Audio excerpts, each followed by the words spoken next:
Well, what can I say about my guest tonight? Actor, raconteur, writer, entrepreneur. These are just some of the words he can spell. Ladies and gentlemen, Mr. Peter Cook.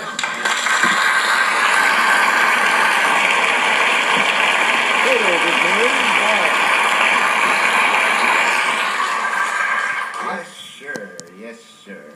I was told in the dress rehearsal that I had to shake hands. That's chat show etiquette, apparently. Do you hope... Not that way, actually. Do you know, I read in Playboy, for years and years I've been told it's impossible to catch by sitting on a toilet seat. In last month's Playboy, and Playboy seldom lies, it is possible to catch it from sitting on anything at all. Has this chair been inspected? I was going to ask you, this is my first attempt at doing anything like this. You hosted a chat show once, didn't you, many moons ago? Yes, I did, yes.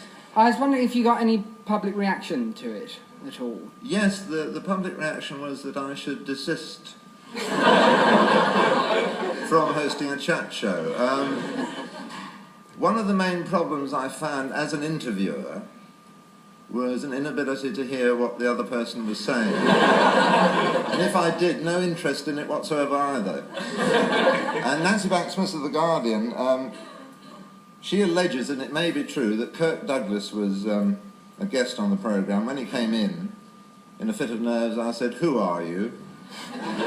instead of "How are you?" But it didn't make any effect. He said, "Well, Peter, I'm extremely well, and I just flew in from wherever he'd flown in from and did the normal sort of number." Did anyone ever write to you about it? Did you get complaints? Because it was a live show, wasn't it? Yes, it was a very, very live show. And the viewing figure, there were only 3 programmes went out.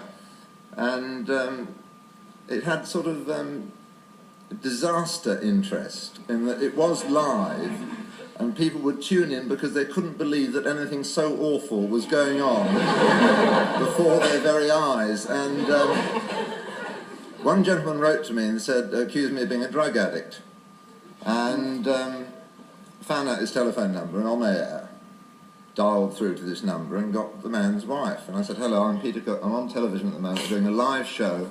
Could I speak to your husband, please?" And she said, "Well, he's in the bath." And I said, "Well, could you get him out, because he's written to me and I wanted to ask him a question."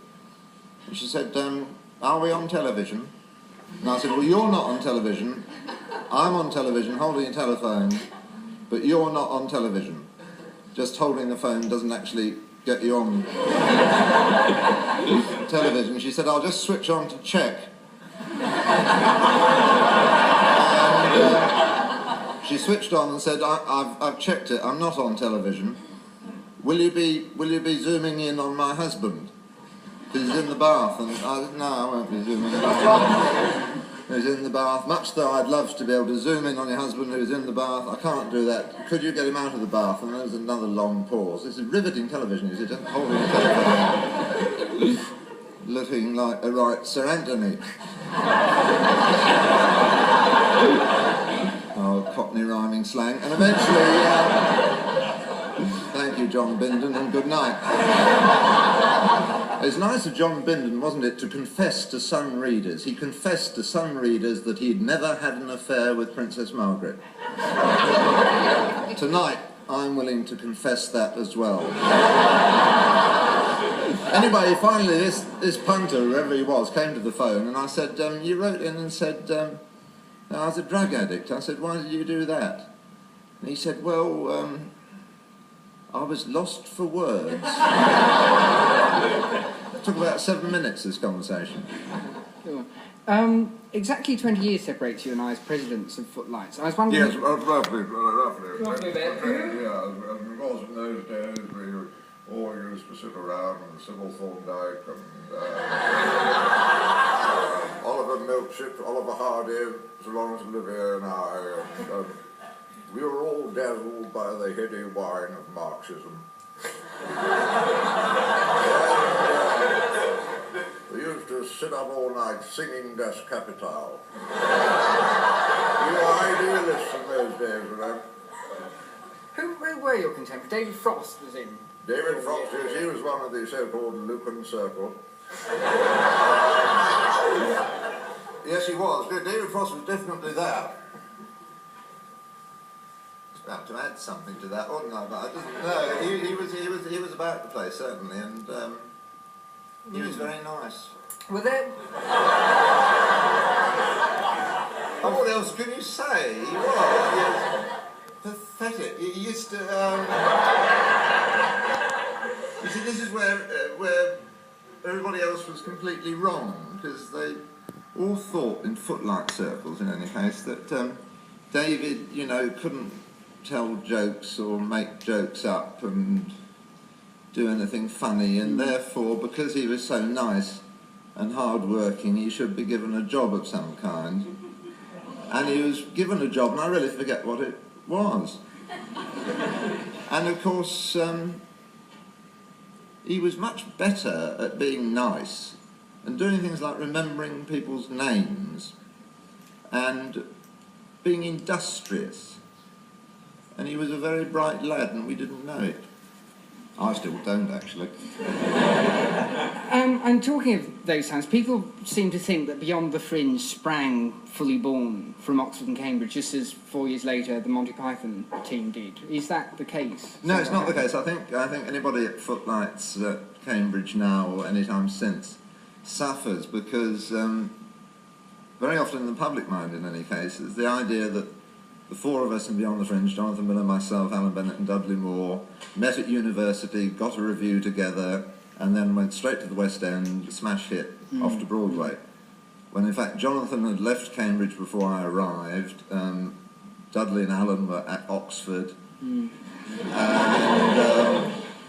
we only met because a guy called John Bassett, who never gets any credit for this, John Bassett is the name, who is the assistant to the artistic director at the Edinburgh Festival, thought of putting the four of us together. He knew Dudley and Alan from Oxford, he knew of me and he knew of Jonathan, and it was his idea, and we did a late night review after the Old Vic Seagull, and got more laughs than they did. And in fact, the year before they'd had Flanders and Swan, who also didn't go straight from university to a drop of the hat. And Monty Python similarly, I don't know which was which and where was where, but they worked for a long time separately or jointly before forming up and becoming Monty Python's Flying Circus. So it was a myth that we all sort of met at university, got up a review and were immediate stars in there.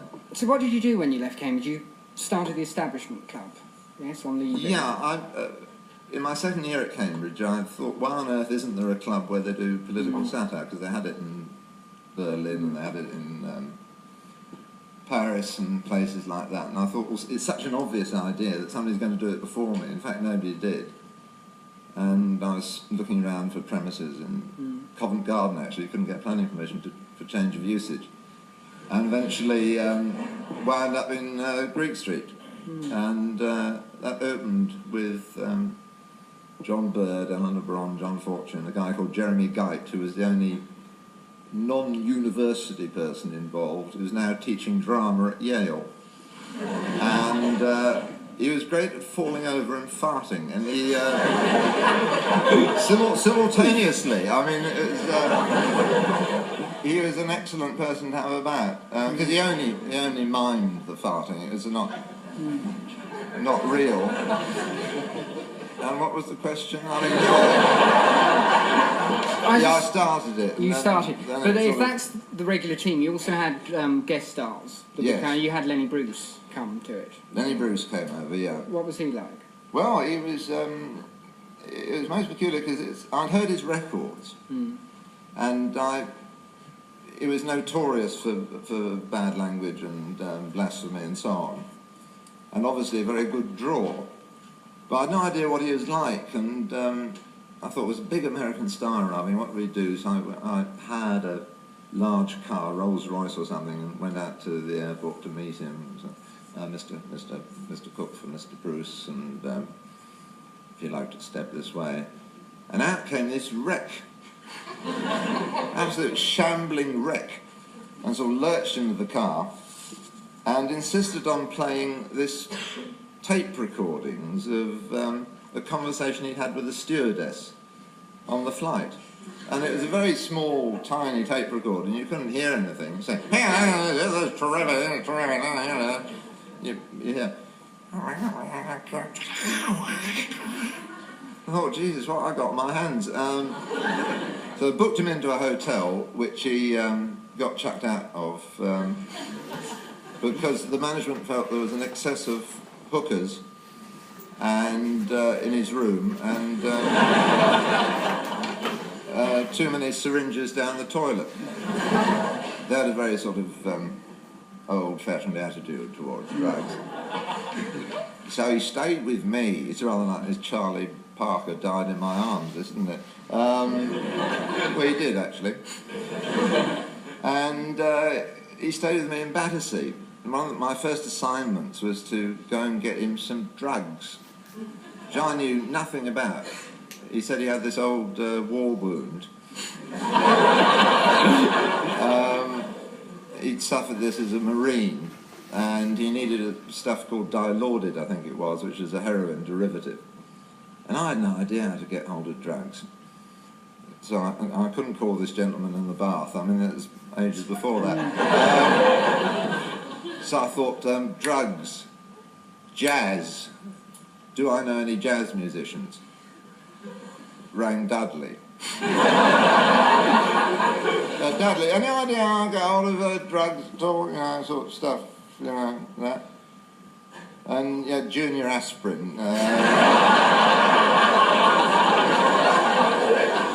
Which I didn't think would satisfy Lenny's craving. Anyway, I did get hold of a few jazz people who had vague ideas of certain doctors, and I went traipsing around London till about 3:30 in the morning with this terrible phony prescription that Lenny had. I think it was a phony prescription, Dr. Ziglovich, for dilaudid, this awful tatty piece of paper. I was wandering around to these doctors in the middle of the night, and they said, "Piss off," you know, in medical language. And I got back, and what I thought, I had a very fixed picture in my mind that Lenny Bruce, deprived of heroin, he'll be climbing up the wall, having the most appalling withdrawal symptoms, and screaming and yelling like I saw in the movies and so on, like the Snake Pit, whatever it was, with Lydia de Havilland, whoever was in that.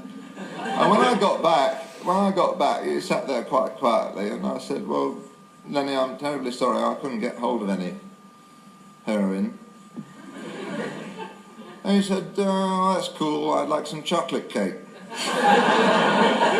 And I got quite cross. I said, "I'm willing to traipse all over London at 3 in the morning to look for heroin, but chocolate cake is out of the question." I refuse to go on the... You try and get chocolate cake at 3 o'clock in the morning. Well, this is 1962, where chocolate cake was not so available. Nylon stockings were still rationed, and life was tough. Last week on this programme, I saw John Cleese being accused of being undergraduate, which is curious when one considers he's 40 years old. You yourself are 42 in half an hour, I think. Do you still consider your humour undergraduate? I don't know. I really don't know what I consider my humour at all. I don't know what undergraduate humour is or schoolboy humour is, or I really can't get into any of those definitions, but it's usually a pejorative adjective used by older people to describe something they don't like. And fair enough. I don't go around saying that's senile humour. Well, I might now, I've got to laugh. I didn't see the programme. I've no idea what my humour is at all. One last thing, I'd like to ask you for a moment about... I want to ask you something, actually. Yeah. I think the world should know. I was going to launch into a very unnecessary attack on Gracie Fields. And it's not just attacking her after her death, because I've been attacking Gracie Fields for years, and I never had the opportunity to attack Gracie Fields on the air, and alas, she's not here to defend herself. But now she's dead, I thought I'd attack her gratuitously. Because I read about her in one of the popular Sunday papers, and she married this guy Archie Pitts, and it was a marriage of convenience or inconvenience from her point of view, is that Archie moulded her. He sort of taught her everything. He sort of taught her to jump on the stage and dance and sing and worked her terrible hours, made her a massive money, but she complained about that, you see. And then she left Archie Pitts, an excellent man as far as I can make out, throwing her on the stage and telling her what to do and having her sing Sally and all that stuff. And then she rushed off with this unsuitable band leader, Monty Banks, and he gambled all the money away that Archie Pitts had made. And then the part of her life which is really interesting is the 2 weeks of supreme happiness she had on the island of Capri with her one true love. And I think it is the Sunday People who revealed this, and she told the Sunday People reporter, "You must only tell this after my death," whereupon he shot her. No, she fell in love with this Irishman, you see. There was an artist, and they spent 2 marvellous weeks on Capri, and at the end of the 2 weeks, this Irish artist said, "Gracie," I won't do the accent because, well, I will. He said, "Gracie, you offer me everything in the world. You offer me everything a man could desire.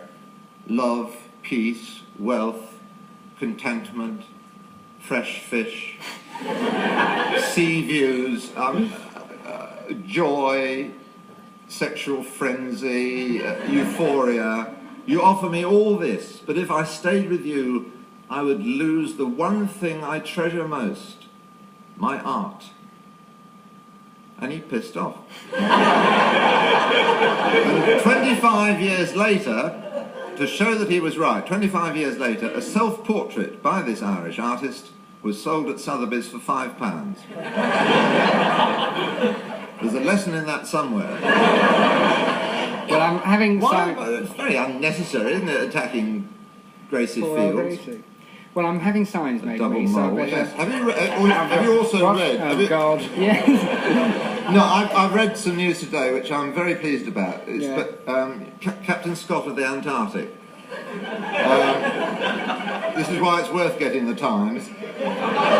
He's in this iceberg, you see. He's stuck in this iceberg, and the iceberg is moving away. So very soon, Captain Scott's remains, perfectly frozen, will drift out into the Atlantic and be available for historians to peer at. This is a very interesting story about Scott of the Antarctic finally making it back home. It's a very odd story, isn't it, that he's been frozen there all this time, and now, thanks to the climate, he's going to float away and get his dying wish to be cremated. I don't know. Well, I think on that note of Scott on the rocks, we better leave. Peter Cook, thank you very much indeed. Thank you very much.